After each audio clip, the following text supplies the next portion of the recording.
क्या आप जानते हैं कि माँ गंगा के पवित्र जल में एक बार भी स्नान करने से न केवल इस जन्म के बल्कि पूर्व जन्मों के पाप भी धुल जाते हैं। लेकिन माँ गंगा का जन्म कैसे हुआ और कैसे वो धरती पर प्रकट हुई? उनके माता पिता कौन थे? क्या माँ गंगा देवी पार्वती की बहन है? गंगा मैया के और भी कई नाम क्यों हैं? हिंदू धर्म में गंगा नदी को देवी के रूप में क्यों पूजा जाता है? आज हम आपको इस वीडियो में वह रोमांचक कथा सुनाने जा रहे हैं जिसके बारे में भारतीय वेद और पुराणों में विस्तार से बताया गया है, पर आपने शायद ही कभी सुनी होगी, तो अंत तक जरूर देखें। इस कथा की शुरुआत होती है दैत्यों के राजा बलि से, जो विष्णु भक्त प्रहलाद जी के पौत्र थे। राजा बलि एक महान योद्धा थे और अपनी दानवीरता और न्यायप्रियता के लिए प्रसिद्ध थे।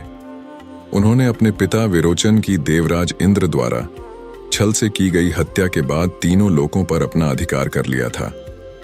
अपनी शक्तियों के कारण उन्हें इतना घमंड हो गया था कि उन्होंने स्वयं को भगवान मानना शुरू कर दिया था। जब असुरों के राजा बलि ने देवताओं को युद्ध में पराजित कर दिया और स्वर्ग पर अपना कब्जा कर लिया, तब सभी देवता बहुत दुखी हो गए।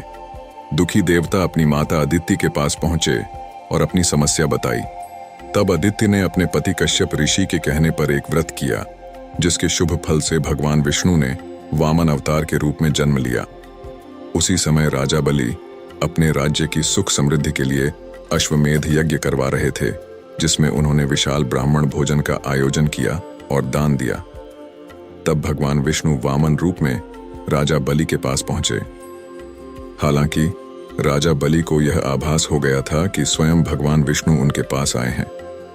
जब राजा बलि ने ब्राह्मण से दान मांगने के लिए कहा, तब भगवान वामन ने राजा बलि से 3 कदम जमीन दान में मांगी। यह सुनकर राजा बलि खुशी खुशी तैयार हो गए। तब भगवान विष्णु ने अपना विकराल रूप धारण किया। उनका पैर इतना विशाल हो गया कि पूरी पृथ्वी को एक पैर से नाप लिया और दूसरे पैर से पूरे आकाश को। इसके बाद वामन भगवान ने पूछा कि अपना तीसरा पैर कहाँ रखें। तब राजा बलि ने कहा, मेरे पास देने के लिए और कुछ नहीं है, और अपना शीश झुकाकर कहा कि वह अपना तीसरा पैर उसके शरीर पर रख दें।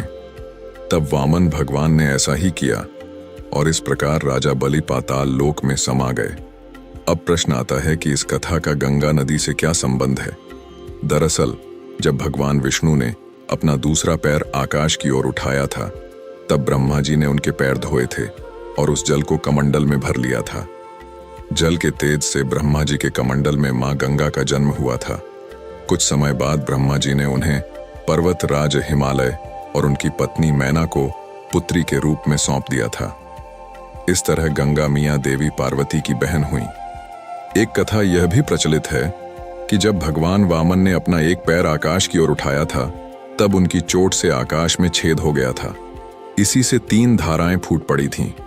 एक धारा पृथ्वी पर गिरी, दूसरी स्वर्ग में और तीसरी पाताल लोक में चली गई। इसीलिए मां गंगा को त्रिपथगा के नाम से भी जाना जाता है। गंगा नदी के धरती पर आगमन की एक कथा यह भी प्रचलित है कि प्राचीन काल में सगर नाम के एक राजा हुआ करते थे। वो काफी ताकतवर और तेजस्वी थे। उनकी 2 रानियां थीं। एक रानी ने एक पुत्र को जन्म दिया था, वहीं दूसरी रानी ने 60,000 पुत्रों को जन्म दिया था। सगर ने अपने साम्राज्य के विस्तार के लिए अश्वमेध यज्ञ का आयोजन किया और यज्ञ के दौरान घोड़ा छोड़ दिया। जब इस यज्ञ का पता देवराज इंद्र को चला तो वो चिंता में आ गए। उन्हें यह चिंता थी कि अगर अश्वमेध का घोड़ा स्वर्ग से गुजर जाता है तो राजा सगर स्वर्ग लोक पर भी अपना साम्राज्य स्थापित कर लेंगे। पौराणिक काल में अश्वमेध यज्ञ के दौरान छोड़ा गया घोड़ा जिस राज्य से गुजरता था, वह राज्य उस राजा का हो जाता था।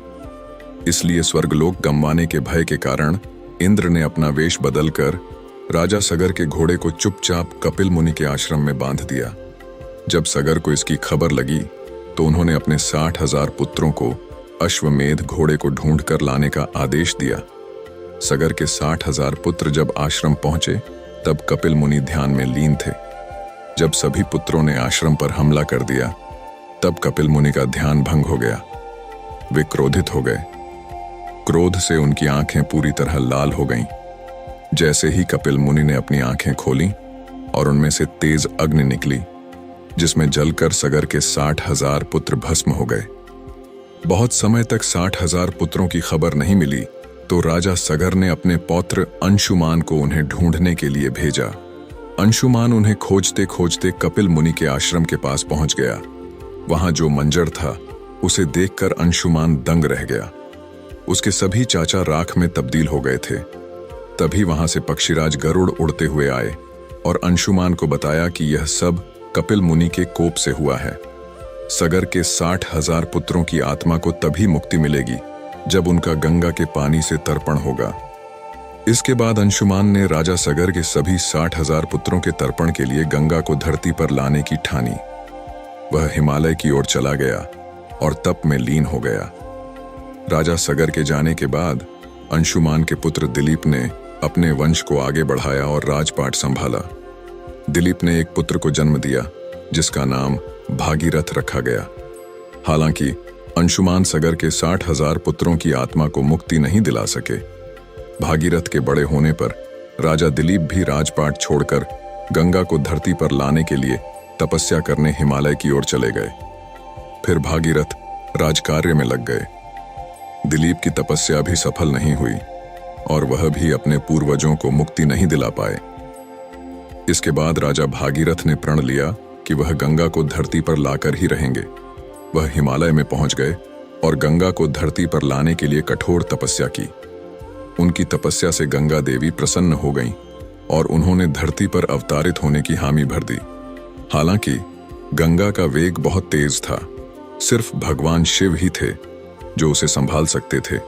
इसके बाद राजा भागीरथ ने भगवान शिव को प्रसन्न करने के लिए 1 वर्ष तक अंगूठे पर खड़े होकर तपस्या की। इस दौरान उन्होंने कुछ भी ग्रहण नहीं किया। शिव जी भागीरथ से प्रसन्न हुए और गंगा को धरती पर लाने में उनकी मदद करने के लिए राजी हो गए।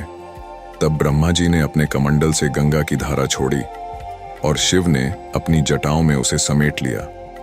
कुछ दिन बाद शिव ने अपनी एक जटा खोली और फिर गंगा का धरती पर अवतरण हुआ। जिस दिन गंगा की पहली धारा धरती पर आई वह ज्येष्ठ शुक्ल दशमी का दिन था। इसीलिए इस दिन को गंगा दशहरा के रूप में मनाया जाता है। गंगा के धरती पर आने के बाद राजा भागीरथ ने हिमालय से उसका रास्ता बनाया और उसके पानी को मैदानी इलाकों में लेकर आए। फिर अपने पूर्वजों का गंगा नदी के पवित्र जल से तर्पण किया और उन्हें मुक्ति दिलाई।